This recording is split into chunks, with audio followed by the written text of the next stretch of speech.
Podcast City Network.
You are listening to the Rip Griffin Show. Make sure to subscribe to the show on all the major podcast platforms. Here's your host, Rip Griffin. Hey, what is going on, everybody? Welcome back to another episode of the Rip Griffin Show. We had a little technical difficulty there getting started, but we were able to work it out, and here we are coming to you live on all the social media platforms, including YouTube as well. Tonight, I am joined by Mac and Ben, who are returning back to the show, but for the first time in the show history, we have Alex coming on the show, who is a big-time Seattle Mariners fan, which we got on top for tonight. Awesome. Guys, how are you doing tonight? Doing well. Thanks for having me back. Yeah, fall semester just started for me here, so it's going to be a challenge, but I'm looking forward to it. But yeah, thanks again for having me on, Rip. Absolutely. Alex, this is the first time you've actually been on the show. So tell me, what's it like as far as you are a writer for Overtime? How's that? How you've been enjoying that? And this is actually the first time I've actually get to meet you here on any type of platform. So it's good to finally meet you, put a name to the face and everything. So it's been great. Likewise, it's a pleasure to finally get to talk with you face to face, Rip. But no, working for Overtime Heroics, it is a really fun time getting to have a lot of creative control of what you want to write. If you have an idea, they will let you write it, and it's a good time just to, especially if you really want to kind of explore out. Like I wrote one of my first articles I ever wrote was almost a parody piece about Jared Kelnick, and now we've evolved to doing a lot more stuff to where we can at least, we don't have to just go to the full norm of what you expect from sports journalism. So we kind of try and take that to our advantage. But I'm glad I get to finally be on here. And yes, I may be a diehard Mariner fan, but I could talk the best of them. Well, it's great to have you on, and Mac and Ben, also great to have you guys on as well. So to kind of kick off tonight's episode, we're going to jump into a little poll question, something that I put up on the Twitter page at Rip Griffin Show. So we just had Miguel Cabrera hit his 500th career home run, and it got me thinking. Of course, there's been a lot of other talk as well as who's going to be the next to surpass 500. You've got Nelson Cruz, obviously Mike Trout is a name, Bryce Harper, any other guys you can probably think of, maybe some of the younger guys that haven't really quite eclipsed or getting close to, I should say, the 100 career home run mark. There we go. Got to spit that out there. But on the poll question, so Nelson Cruz, Mike Trout were the three that were on the poll, and Nelson Cruz ran away with it with over 50% of the votes. He sits at 433 career home runs right now. Mike Trout came in second at 44.4%. He's at 310 career home runs. And then Bryce Harper kind of anchored everything out at 6%, which is not what I thought that would be, at 258 career home runs. So let me ask you guys, we'll kind of just do round robin. We'll start with Alex, and then we'll kind of just go around. But out of those three, who do you think will be the next to get 500 career home runs? Well, I mean, I think it's really no surprise. I'm going to go with the poll on this one. Nelson Cruz is a guy he does one thing, and he does it extremely well, and that is hit long bombs that go out of any stadium that he plays at. Right now, he's already sitting at, we said the total was at 443.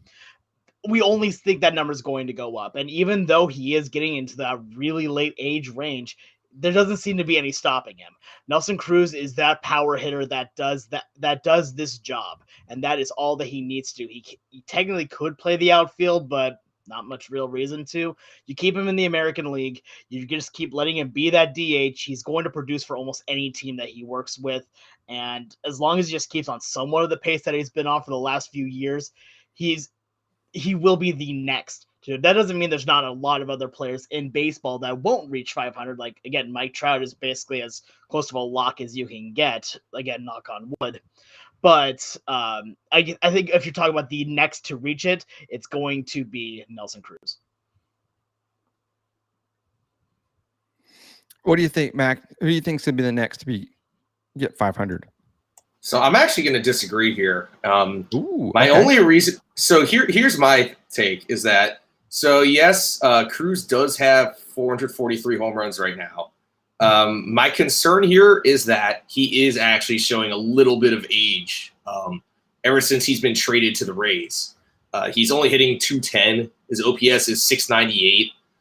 He's hit 7 homers, but his numbers are starting to decline a little bit this year. And we've seen it the past 2 years, even in the 60-game season, his numbers took a little bit of a dip in the latter half of the year. And, he's 40 or 41 now.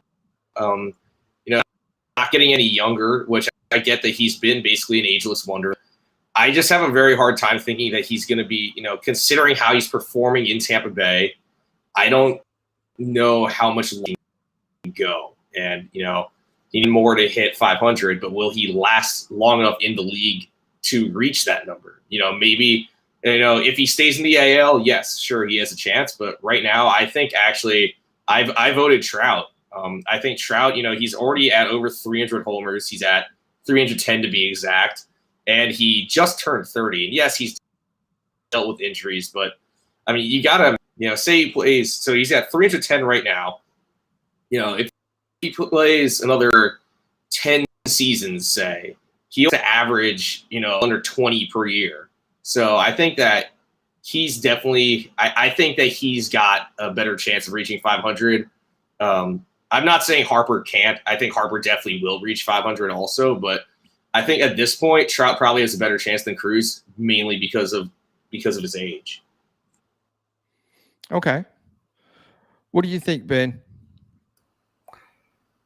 Cruz initially, just because, I don't know, 57 home runs is that much of a tall order to hit over the next, couple years. There's some other people, too, that are closer after Cruz. Cruz is the closest. In actual fact, when I was doing a little research, Giancarlo Stanton has 337. Robinson Cano has 334. Justin Upton has 324. Joey Votto 323. Evan Longoria has 314 to Mike Trout's 310.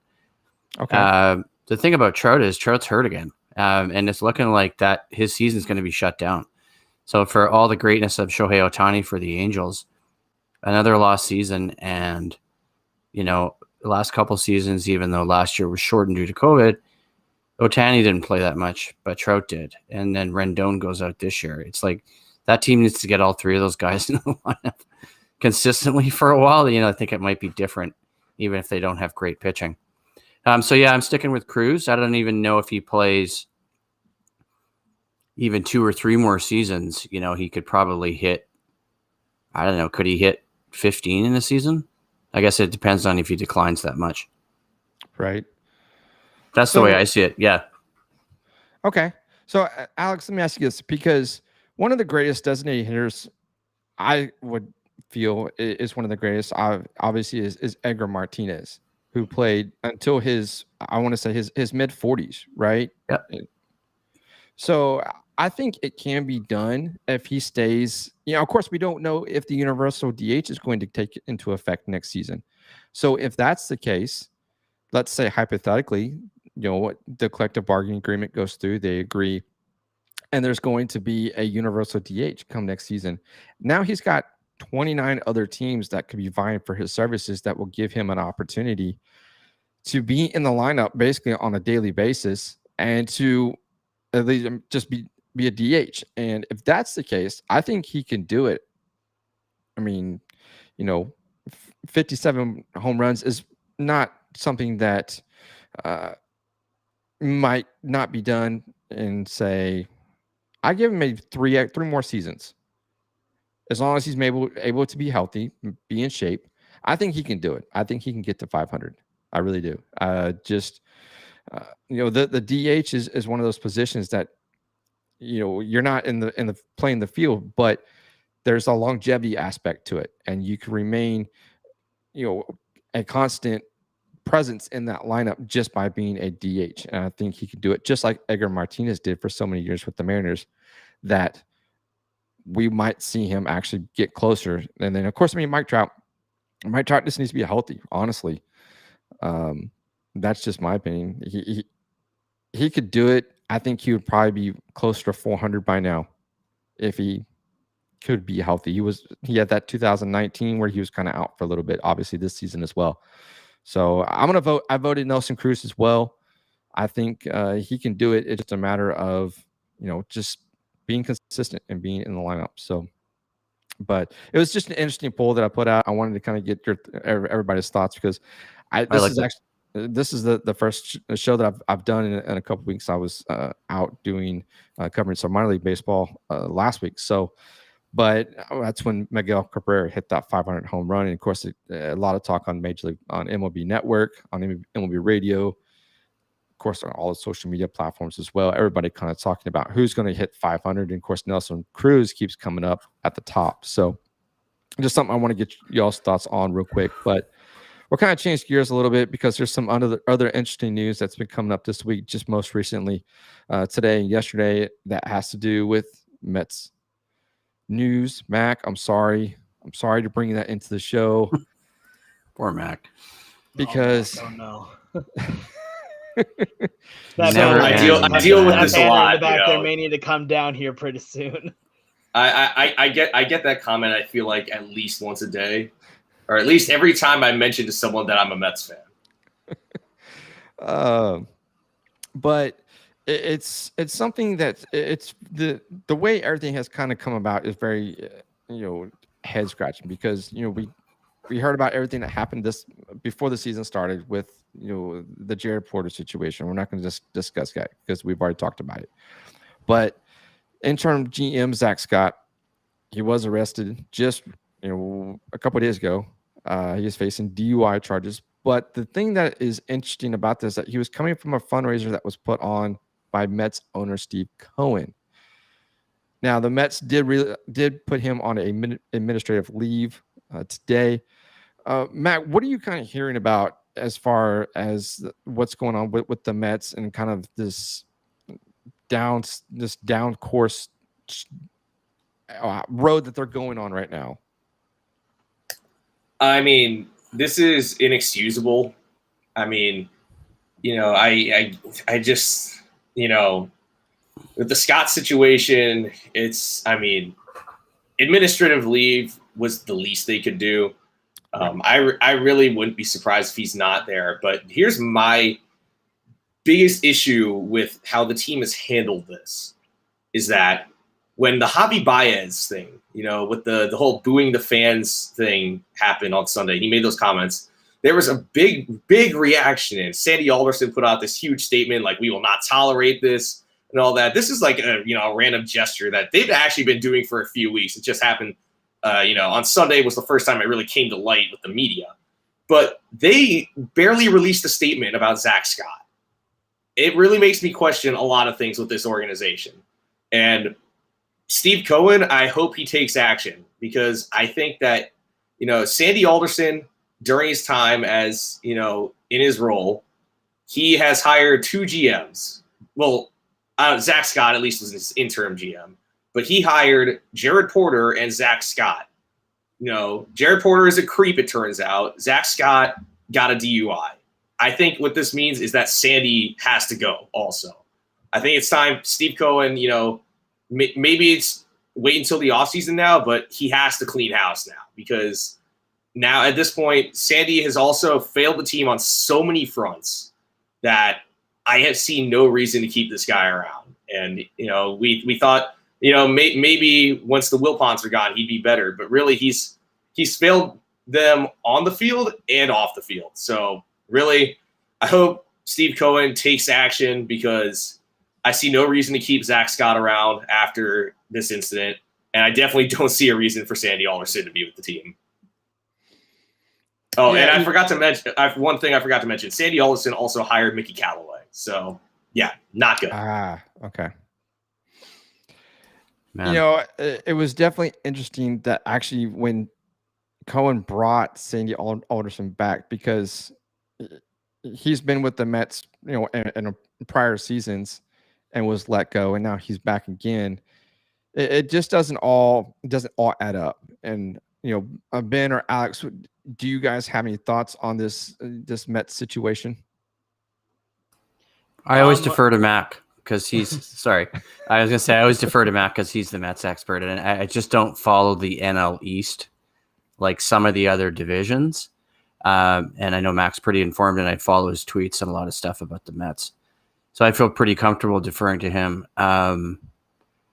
But yeah, it's not a great look for a franchise. What I do remember, it seemed like, and I remember Mac telling me how bad the Wilpons were and how Cohen was supposed to bring all this optimism to the franchise and it was going to be different with the Mets. And, you know, it was like, it sort of felt like, you know, from the stuff that I'd read, that they'd really turned over a new leaf with a new owner.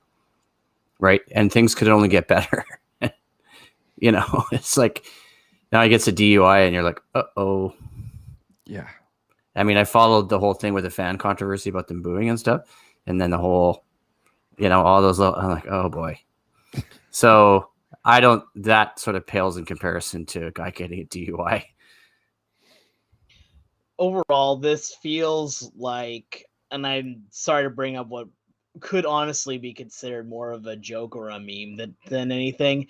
This feels like the rebirth of the LOL Mets. Like, this has been something that has been going on where the Mets have been kind of a joke organization for a number of reasons throughout the last number of years. And this year really felt like it was, like Ben said, really turned over the new leaf. Cohen came in and it made everything feel like there was hope. And it made everything, all the new players that were coming in, the new culture that was going to be working with the team. Yeah. And we believed it too. I mean, you have players like DeGrom, who is, again, I don't think this is a controversial opinion, who knows, but right now is the best pitcher in baseball when healthy. Yeah. And so you take a look at this and then you see all these other things that are going wrong with all these different people within the organization. And it's just like, okay, so the lull went from the play to the inner workings. Got it. Cool. Thank you, Mets. Appreciate it. But that just turns into an even bigger problem. And so the one other thing I'll say on this as well, the Javi Baez stuff just felt like a complete, I don't want to say dejection. It was more of a deflection on anything, because they know that they have all these other much bigger problems going on here. So why not defer to, some guy is pointing thumbs down at the fans? Yeah, that's that big problem right now. Yep, that's the problem. No, like, they're doing that just to try and make that a bigger issue so that they don't show all these other problems that are going on that are much bigger in the grand scheme of everything else. So right now with the Mets, I'm sorry, but this is the 2021 LOL Mets. So Hector Ray is watching the show right now, and he said Theo Epstein. Now, if the Mets and Steve Cohen were to let go of Sandy Alderson, do you see Cohen actually trying to make a play for Theo Epstein? I'm sure he can try, but I think the issue is that Theo Epstein said that he's taking a leave from baseball for like non-baseball related reasons. So I don't know if Theo Epstein would want to come back already. You know, he only stepped down in 2020, so I don't think he's ready. The name I heard thrown around is David Stearns from the Brewers, and he's done a great job in Milwaukee. I mean, you look at the talent they have there. He definitely deserves a ton of credit. So I'd be very happy if David Stearns was brought in. I think just right now, I mean, Sandy has done a very good job at drafting, but he also has dealt with, first of all, he's made a lot of questionable decisions in trades and all that. you could look to this year's trade deadline for that. I mean, acquiring 41-year-old Rich Hill and thinking that's enough starting pitching, not making another move after that. I remember he made a number of moves in the Wilpon era, but that was the Wilpon era. Now we've seen that he's also failed them from an ethical standpoint. So, it's definitely clear he does have to go. It's just, Theo Epstein would be a good pickup, but I think I think David Stern right now might be a better option, just considering that Epstein, he wants to take time off, and the Cubs did sort of start to falter in the second half of his tenure there. So I think I'd be happy with Stearns, and then there are a couple other guys, and I think some people said Billy Owens. I think though Stearns should be the top priority. It's just a matter of will Milwaukee let that happen, because I think he's entering the final year of his contract. Right. That's the name I've been hearing as well. It's just interesting, because Theo has had such great success, obviously, in Boston and in Chicago. But I really think he's holding out for a much higher role within Major League Baseball. And I don't think he'll want to come back into that general manager type position or that president of baseball operations. But it's definitely, a lot of things that, especially when Steve Cohen bought the team, there was a lot of excitement that the Mets would go into that a different direction, and it looks like they were headed into that direction for much of this season. Even spending some time. Correct me if I'm wrong, that they were in first place. They spent 90 days in first place. Okay, so I mean 3 months that's half the season right there. That's in first place, and then National League East, where it's a division that's going to be anyone's race right now. And we'll kind of touch on the divisions here in just a little bit, but it's definitely interesting how all this kind of just started to kind of come back towards the end of the season as we get closer into October. But I heard something, I don't know if you heard it or not, but apparently this situation with Scott happened hours, and then the Mets found out. Maybe like a full 24 hours later or something. I don't know kind of what the timeline was in that case. Yeah. But I know there was a gap between he got arrested at about 4:17 a.m., which is, I don't know, the event at Cohen's place ended. I'm pretty sure I saw it ended at about 8:30.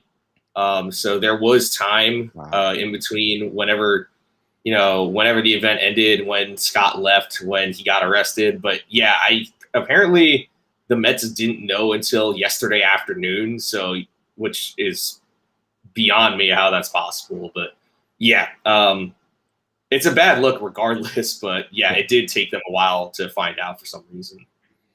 Wow, that's just crazy. But hopefully, Steve Cohen can get the Mets front office back on track.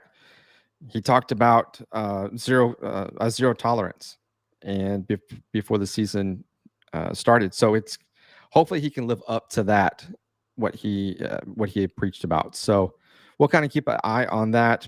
But now I kind of want to change gears a little bit, because there's a team in the American League West that's starting to make a name for themselves, that has had a playoff drought that has lasted longer than, it's been a long time, 20 years. Sorry, I said it. Sorry, Alex, I said it. Look, you can't tell me anything that I haven't already been muttered to myself in my sleep for years anyway, so it's fine. Oh, but the last time the Mariners were in the postseason was back in 2001. That looked like a team that was destined for their first World Series appearance. Unfortunately, did not happen, because the Yankees took that and went to the World Series that season, facing the Arizona Diamondbacks, which they lost to that epic Game 7 when Luis Gonzalez, hit that walk-off. But the Mariners are back on the rise again. And Ben, you kind of follow the Mariners as well, given that you're both on that part of the world there in that region. So we'll kind of get your guys' opinion on it. But the Mariners are right now making a push for the postseason. Right now, let's get the graphic up here and see if I can pull it up, make sure it's the right one here. So right now, Seattle is right now 3.5 games out of the second wild card spot. Right now, the Yankees hold it, and Boston is in there as well. But they're 3.5 games out of the wild card spot.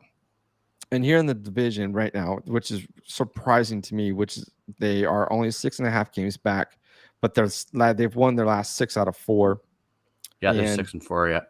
Yeah, and their last 10 games, which is truly amazing because they go and they take 2 out of 3 against the Astros, who are currently sitting in first place right now at 78-55. Seattle 72-62, which is, in my opinion, I did not expect to see this team be at this point already. I knew that they were a team that was going to rebuild, or that is currently rebuilding, I should say. And they would be in this situation maybe 2 seasons from now. It's kind of my prediction. So, Alex, I'll get your take. And then, Ben, how is this team starting to find its mojo? It's a young team. It's built based off of the farm system through the draft. But what's the kind of the buzz there in Seattle that has got the fans raving about the Mariners? So with Seattle, like you said, it was a rebuild that was truly built from making good trades to get a good farm system. Thank you, Mets, again, for Kelnick. But it was really something that took a long while, and it's something that Seattle was competitive in some of these years. Again, they were competitive in 2018. They were competitive in some of these years, but just couldn't quite get it done. And then finally, the blow up happened, and a lot of people were very, skeptical. You have a new manager, you have a manager in Jerry Dipoto that has shown that he can do decent stuff with the Angels. And then he kindly left to come join us. And then you have Scott Service, the manager, who had never managed at the big league level before. So there was a lot of things to be scared about for Seattle, but this is one of those times where, not to sound like an NBA fan, I know there's one team that says this, a trust the process type moment, because that's what's been going on. Seattle has been trusting that process of drafting good players, finding good players, and then being able just to bring them up. You have decent young players that are really working well for this team that really didn't expect to be doing too well. I mean, Dylan Moore is a utility guy that has been doing a lot of work for this team, and he's not a guy that was expected to do much, and yet he's now a guy that you can expect to see anywhere around the field except for maybe catcher. There's a lot of guys here that it's fun to see what they do, and then on top of it, you finally get into the 2020 season, and that's when the gear started to turn. You start to see some of these players that Mariner fans had heard about for years finally started to come up. Guys like Kyle Lewis, as well. Logan Gilbert finally came up this season. Shed Long was a guy that didn't get a whole lot of playing time until recently. And as we know, Kyle Lewis unanimously won the AL Rookie of the Year. Take that, Luis Robert. But you see what's able to happen with this team, and then you start to put the pieces together. You see one good player turns into another good player. Another good player turns into more good players. And then you just keep on adding until sooner or later you just find yourself with a good team. But the big thing, and this is where it kind of gets fun when you talk about the rebuild, is that you look at other teams. I will actually, I'll use your Astros for example on this one, where there were a couple seasons that just weren't good. The 50-111 season, and at that time, you had the young guys, but they weren't developing. It was all about getting the guys the playing time, and that's what 2019 and 2020 were all about. They weren't about winning games; they were about letting the young guys kind of work those kinks out, become Major League Baseball players. And now in 2021, we're starting to see some of the fruits of that labor, as well as Dipoto and Service working together to actually, get some other players to work well in that clubhouse, as well as keeping Kyle Seager, which if any Mariner fan says they need to get rid of Kyle Seager, they are just wrong. Sorry, please come at me. But yeah, no. But no, you see what's been going on here with this team, and it's fun to look about that this team is ahead of schedule. That's something that Mariner fans haven't heard since 2004, is that this team is ahead of schedule. And the fact, like, again, this is really only year 4 of year 3, year 4 of the actual true rebuild.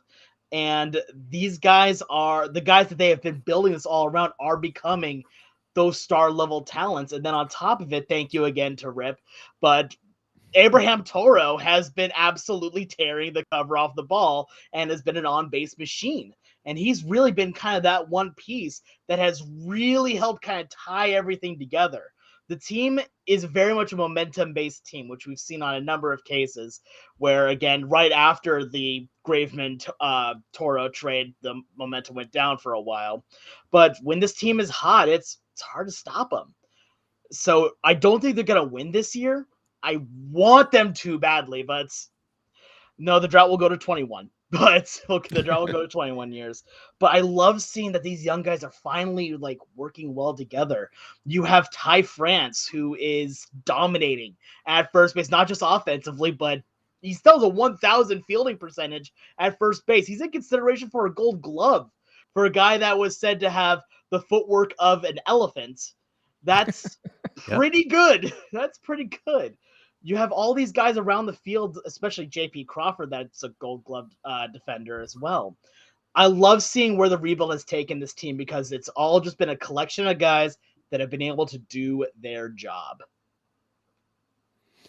And I'm glad you brought up the Abraham Toro trade, because actually I was gonna be my next question was how that trade has kind of been received since, because there was a lot of talk that, especially with Jerry Dipoto, that he traded away Kendall Graveman because he was arguably the best closer in the game.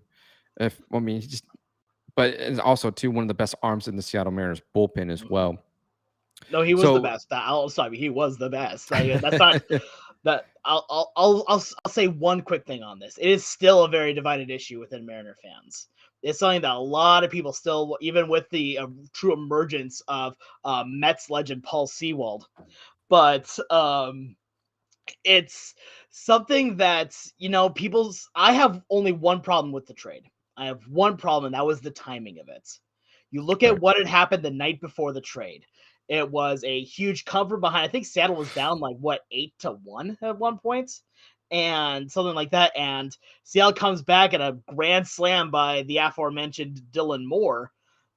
Like, the team was so riding high. Fans and players were doing dances, almost with each other at this point. It was beautiful to watch. And then the news the next morning of, Graveman just went to the big rival of Seattle / I don't want to say rival because obviously other things there, but division rival of the division rival, and you're got a prospect for a team that was told, for a fan base that was told, hey, we're buyers this time. We ain't selling this time. We're buying. This looked like a seller move, and it killed the morale of the fans and of the team. And which I think the Seattle Mariners then went on a bit of a losing streak after that, even with Toro looking really good, including hitting a home run against the Astros that very same that game he got traded. But, at the time, the timing of the trade bad. Overall, I think it's going to work out really well for Seattle. Ben, what do you think about the Mariners and the track that they're on right now? I've been following it for a while and looking back at some stuff I'd archived from the Seattle Times. And one of the interesting pieces was from early July in the Seattle Times, where they talked about the Mariners trading Mitch Haniger at the deadline. This is the first week of July, right? So I thought it was really interesting. And the other one was about the impact the trade deadline can have on the Mariners. And look what's happened. And Alex probably remembers this too. Who was the guy that worked for the Mariners that got fired earlier in the season that made a bunch of comments? And then didn't. Oh yeah, Kevin Mathers. Right, and then Dipoto replaced him, right? Yeah, he was fired. I believe 2 days afterwards. Yeah. Yeah, right. So all that. So there's that controversy earlier in the season. The Mariners are one of the worst hitting teams in baseball, right? And now look, right? And if they traded a guy like Mitch Haniger as well. I caught the World Series last weekend, unfortunately, watching the Mariners get crushed basically by Salvador Perez himself hitting grand slams. But Yeah, there's something in that Mariners team when you watch them, There's some kind of, I don't know if it's the intangibles, I don't know if it's a spark, I don't know if it's the players, I don't know if it's Scott Service's style as a manager, but they just kind of have that fight on the field all the time. Like, they don't give up, right? And they just seem to be kind of clicking. So we'll see what happens. I mean, obviously they're in tough in the wild card. 3 games is not a lot, but they're going to have to fight Oakland too, and Boston, and it's going to be tough. I was surprised to find out they took 2 out of 3 from Houston and shut them out twice. I mean, those are kind of statement games, right? Like when you play against the Astros and you beat them 2 out of 3 and you shut them out twice. I was like, wow. But let's see how they do. Like, they kind of, they didn't always play great against Kansas City last weekend, and they got Arizona coming in, and you think that's a team that they should beat. One thing I will say, I'll say one thing on that. Ben, I want to say thank you for bringing up one of the things I wish I would have said, and that is that this team fights. This is a young team, and that's they're one a of the feisty good team. Yeah, I like that. I like watching that. Exactly, and that's what a rebuild team does. That's what a young team does. They finally are getting that chance, and they know the history. Mariner fans have told them the history of this team, and they know that this is a streak. This is, I don't want to say Undertaker WrestleMania streak level, but this is something that needs to be, it's something that needs to be addressed. It's the longest postseason drought in North American sports. I was going to say it must be, right? If you look at the big 4 sports leagues, NFL, NBA, NHL, and Major League Baseball, it's got to be up there. It is the number 1 in all North American sports from them. And that's why it is. That's why we just refer to it now basically as the streak. And of course, also as in the depression. But at this point, it's really sad. It's really fun to see this team because this is youth. This is something that Mariner fans, I'm going to be honest, have not seen since 1995, where there's young fight. Even in 2001, there wasn't young fight. There was guys that did their job, and they didn't do it in even the most flashiest of ways. They did it in the ways that let them win ball games. And 95 was really when it was still that chip on their shoulder, underdog mentality, and that's what the Mariners have right now. And I gotta tell you, those statement wins, I don't want to bring up salt in the wound there for you, Rip, but that Toro Grand Slam was probably one of the most poetic things I've ever seen, and one of the biggest pieces of evidence I have that baseball may in fact be scripted. Well, I mean, but it's like in any sport, right? Especially in baseball, when you get to this time of the year and it's the stretch drive, and you are in that division with a team that's, in the last 5 years or so many years, it's been one of the best teams in baseball, and you take 2 out of 3 from them, that's kind of a statement to me, and I have to look at the Mariners schedule going forward, because sometimes, teams do that and then they have expectations on them and they get into their schedule, like when they were getting beat by the Royals last weekend, right? And they kind of fall off the pace, but I mean, they're going to have to keep the pedal on the gas to keep going. There's one big series that's coming up here for Seattle, and I think this is going to be one of the make or breaks. It's a home series from I have the schedule right here, 13th, 14th, and 15th against Boston. And that is going to be the make or break, I think. Because yes, they still have a good one. They have another series. They have 2 more series against the Diamondbacks. They have 1 more series against Houston, and then a couple more series against Oakland. Which the Oakland series will also be huge. I'm not saying that won't be, but the Oakland one will. Yeah, it's going to be amazing. But that Boston series, I think that's one that is really going to be all right. You've gotten this far. Yeah. Prove that you're not going to miss the putt by an inch. Yep. Absolutely. Yep. It's definitely interesting to how the Mariners have kind of, just like you mentioned, they're ahead of schedule, and I've definitely noticed that as well. I will be honest, you got a good one in Abraham Toro. He was the savior in Justin Verlander's no-hitter 2 years ago in Toronto when he hit the 2-run home run. So he has a knack for coming through in the big clutch moments, like he did just the other night when he hit that grand slam. So I definitely think that as he continues to kind of acclimate himself to the organization, to the city, and everything, that Mariners fans will come to love Abraham Toro. We miss him. We dubbed it, where the F is Toro, from when he hit the home run for Justin Verlander. Now it's where the F is Toro because he's not here with the organization now. So I will say, yeah, Abraham Toro is a guy that you will come to love. He is a great utility guy. He can play just about any position that you put him in. He could probably catch to pitch if you asked him to. But what I was going to say one thing is that well, first of all, so the Mariners are a team that I've kind of had a soft spot for a while, just because for me being born in 2000, I have not been conscious for a Mariners postseason appearance. And sort of similar, they're kind of like the Mets in my opinion, the way that they have a history of futility, really. Like a lot of, they've had a ton of talent. For me being half Japanese, I was a huge Ichiro fan growing up. My grandmother's a huge Ichiro fan. Basically my entire family was, my older siblings, they were alive for Griffey's prime, so they loved Ken Griffey Jr. I saw it. Yeah, so I mean, the Mariners are a team that I've always hoped they would succeed.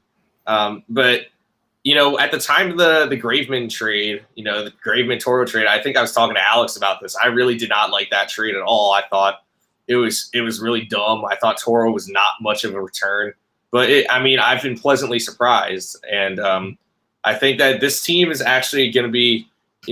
Maybe this year isn't the year, but they've really exceeded my expectations. I thought maybe they'd be a third or fourth place team, which, yeah, they're in third right now, but they're 10 games over 500, which I thought they were definitely going to be under 500 this year. So it's been great. And also I want to point out probably their strength has been the bullpen this year. Right. I know they just picked up Sean Doolittle, but Paul Sewald, who was just not good when he was with the Mets, has turned into one of the best relievers in baseball this year, with a whopping 14.9 strikeouts per nine. I have no clue where this was when he was in Queens. I see this somewhat regularly, but I have no clue where this amazing version of Paul Sewald came from, because he was horrendous the past few years in Flushing. Drew Steckenrider has also come on very strong this year. JT Chargois, ever since he got there from the Castillo trade, Eric Swanson, Casey Sadler. They've just had so many great relievers this year. And even in the starting at Chris Flexen, who also struggled mightily when he was with the Mets, but he righted himself after a year in Korea. He's done very well. Yusei Kikuchi, I know, has struggled in the second half, but, it's been fun to see him improve a lot. And I'm really excited for Logan Gilbert. I know his surface numbers may not be great, but he has a lot of strikeouts. And his underlying metrics show that he actually is pitching better than the raw numbers will show. And if he can keep the ball in the yard, I think Gilbert's got the makings of a great young pitcher. So I hope the Mariners succeed. I think they're definitely coming alive. I mean, their offense has shown improvement. I think Kelenic is starting to look a little bit more like a major league hitter. Obviously you guys mentioned Ty France. He's been great. Seager's power is back. Haniger's hitting for power. I think their offense has work to do, but it's definitely been encouraging, and I fully expect to see this team in the playoffs within the next 2 or 3 seasons. While this team may have one of the worst run differentials for a potential playoff team in -56, they do have the best fun differential at positive 90. So we'll just take that. That's a fact. They've been great at those comeback victories. Yeah. Thank you so much for that Scott service. So just real quick to you mentioned Ichiro. Ben, you might know this, but I don't know if Alex or Mac, if you know this or not, but in 2003, I had the opportunity to go and let's see. Alex is repping his Ichiro jersey, but I had a chance to see the Mariners play the Blue Jays. Was a Safeco field at the time. Yep. And if you looked out in the outfield where Ichiro played, the grass was always a different color than the rest of it, because actually I have family that lived there. So my uncle was telling me that the Mariners had to go in and replace parts of the outfield grass where Ichiro played because he could never stay still. He was constantly moving around, and he actually wore the grass out in right field. So there was patches of different, colored grass everywhere where they I didn't know that. Yeah. So I saw him in there. I saw him in 2003. I know I did. My parents are obviously Canadians, but they were living in Seattle at the time. And so I did see him at Safeco. But that's a really interesting little stat. Yeah, it was interesting. Area 1, I guess. But yeah, no, it was just a little interesting tidbit that I learned. That's neat. I didn't know that. Thank you. So, but anyways, we'll kind of keep an eye on the Mariners as they continue to move up to that. I want to say it's going to come. It's going to happen. A postseason berth. Hopefully to be this season. But like you said, it'll probably be the next year or two. But let's kind of move on because now the calendar has switched over. It is now September, which means the race for October is in full swing. We've got teams that are pretty much guaranteed postseason berth just based off records, but no divisions titles have been won or guaranteed yet. But as we kind of turn the calendar over into September, let's kind of just real quick just talk about who's going to be in, who's going to be out, maybe who's going to be on the bubble so far. So just the other day, this is courtesy of, I think, Fox News or Fox MLB. So if the postseason started today, which actually this was yesterday on Wednesday, because as you can see, the Dodgers are, if you looked at the standings today, which I'll put that up here real quick. So if you look at the standings right now, the Dodgers are now in first place at 85 and 49. So this it's not accurate. So, but anyways, we'll use it as kind of something to go off of because now the San Francisco Giants hold the number 1 wild card spot in the National League. And then, of course, the Reds and the Padres are going to be the two that will kind of duke it out for that spot. And the Dodgers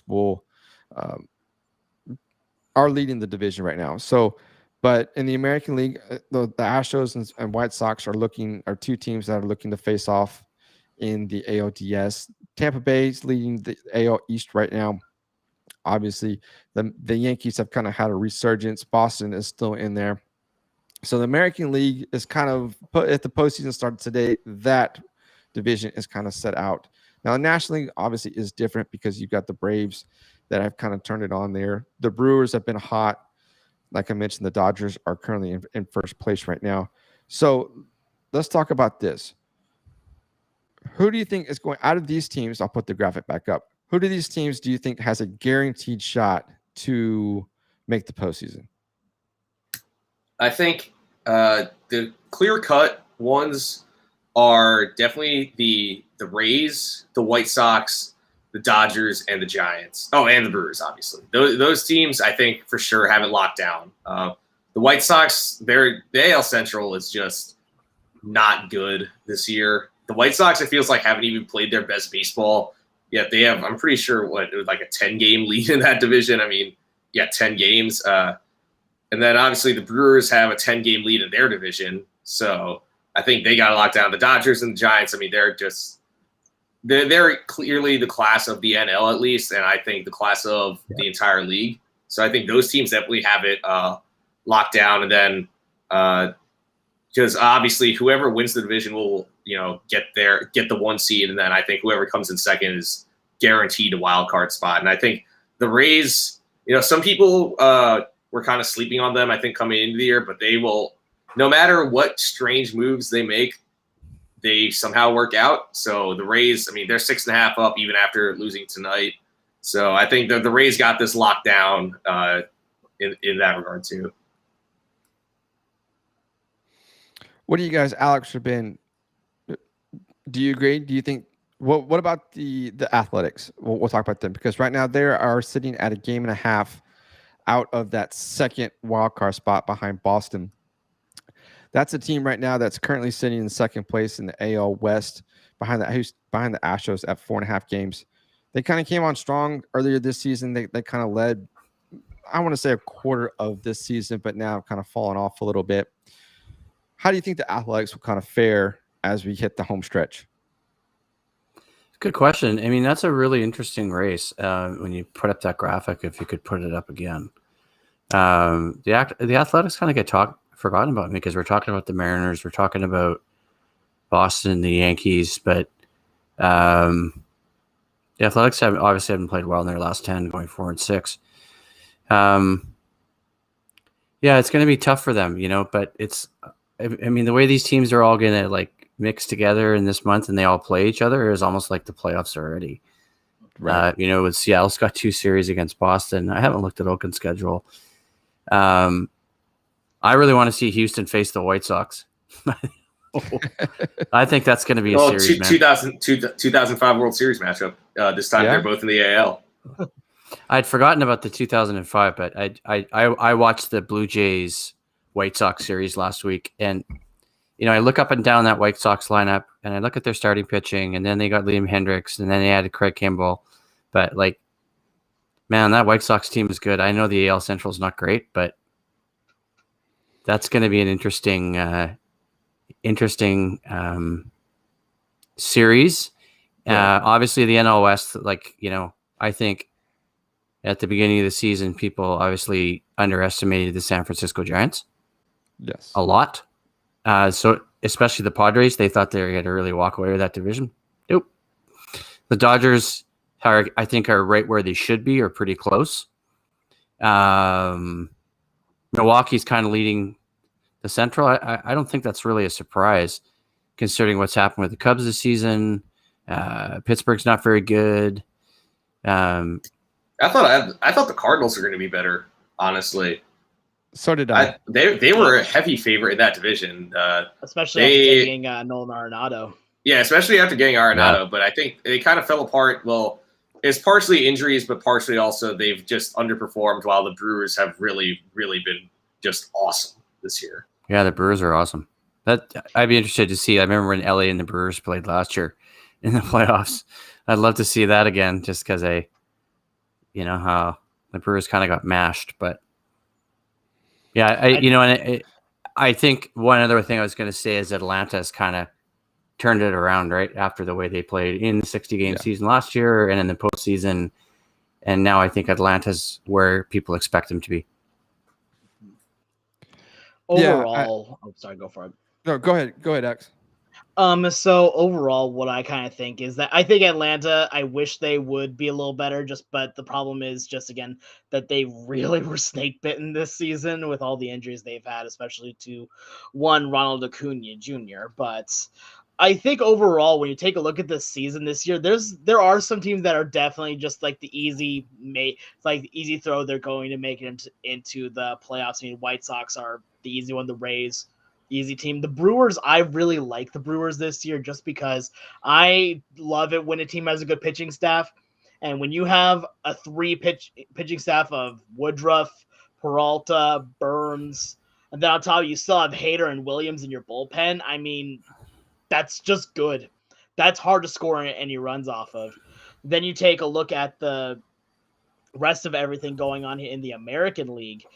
The AL West, I think, is going to be a very interesting race to see come on for the rest of this month because it is very much the Astros division to lose. Right. Because right now they have a good lead right now, but I have learned year after year after year, never count out the Athletics. I will always want to count out the Athletics and then realize, oh, wait a minute, Alex, why are you stupid? And it's just, they always find a way to make it happen. That's the thing. They always find a way to make it work. And Seattle right now, we did a whole segment on them talking about how they are they're the team with the underdog mentality, the chip on their shoulder, that I can't count them out yet. I don't think they're going to make it, but I'm not counting them out either.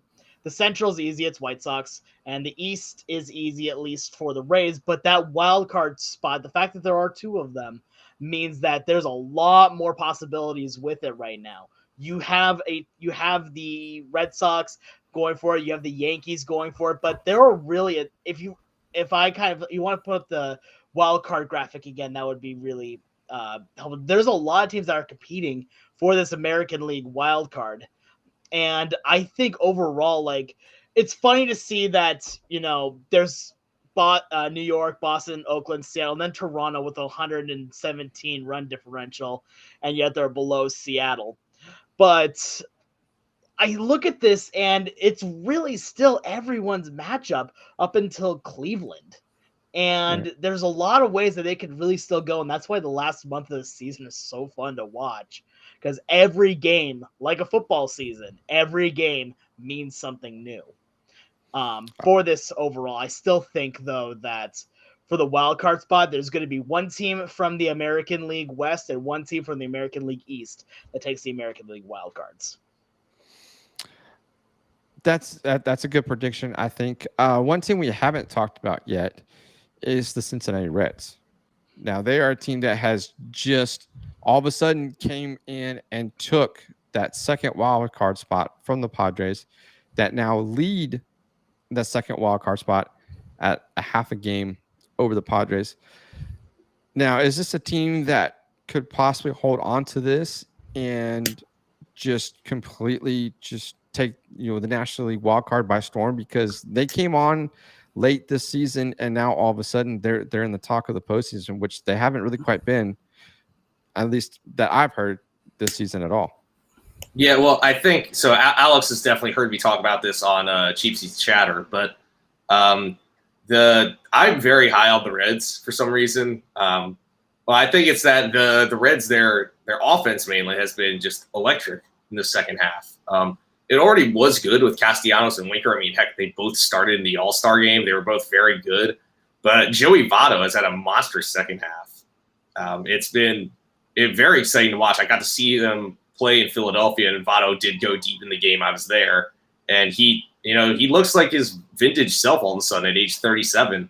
I recently wrote an article saying why I think he should be a Hall of Famer. I mean, the Reds, I think it's really going to come down to, if they do make the playoffs, I think facing the wild card game, which, with all due respect to the Giants, I think the Dodgers are clearly the superior team there. So I think if the Reds face the Dodgers will probably take them easily. If the Reds face the Giants, I think they actually could beat the Giants. So I think this is a team that if they get into the playoffs, they could do some damage. It's going to come down to their pitching, really. I think their pitching has improved lately, with Luis Castillo and Sonny Gray have both been better lately, and Tyler Mahle's been pretty good, and Vladimir Gutierrez has improved. But that bullpen, especially once TJ Antone was announced that he had needs Tommy John surgery, that bullpen is just a complete mess, if I'm being honest. So if they can figure something out there, I know they picked up Michael Givens recently, and he's been solid. If they can figure that out, then yes, I think they could make the playoffs, hold on, maybe make it into the NLDS. I really don't see them getting much further than the NLDS, but I definitely think this is a team that could do some damage in the playoffs. Interesting. Yeah, there's some good matchups potentially. This is where baseball gets good, right? Absolutely. This is the home stretch. This is the September baseball that we all grow to love, because anything and everything will happen in the next coming weeks, because we're like, what, 30 games away from the end of the season. So it's coming down to the wire. We've got teams that will start to clinch their divisions here pretty soon. So it's definitely something we'll keep an eye on as we get closer to October, because it's definitely going to be an October that's going to be very exciting, especially that we've had a full season that we missed last season. So, but that's pretty much all I got for on this episode, guys. We'll kind of keep an eye on the postseason as it gets closer, kind of come back right maybe before the season ends, and kind of once the postseason brackets have been announced, and we'll kind of make our postseason predictions and who's going to go and take it all and win the World Series. So, but that's pretty much all I got on this episode, guys. I appreciate you guys coming on and talking, Mets, unfortunately, the Mariners, that are our team that are on the rise, and it's going to be exciting to see what they can do here in the future. So, guys, I truly appreciate it. Thank you for having me on. It's been a pleasure to finally get to be on the show. I've been hearing a lot about it. I'm really glad I finally got to come here and talk about get to just talk sports here with you, Rip. Absolutely. I appreciate you coming out, Mac and Ben. As always, it's great having you guys You're come welcome. on. Thank you. Of course. Yeah. Thank you so much for having me on. Absolutely. So that's going to do it for this episode, guys. Be sure to subscribe, rate, and review. You can catch the podcast on all the major podcast platforms, Apple, Google, or Spotify. The show is part of the Podcast City Network, so you can go at podcastcity.net and check out all the amazing podcasts on there. And if you ever have a question, we want to do a mailbag segment, you want to be on a podcast, send in your questions. Call in, leave a voicemail. That number is 210-263-3253, and we will get your questions answered on the air. So that's going to do it for this episode, guys. Take care.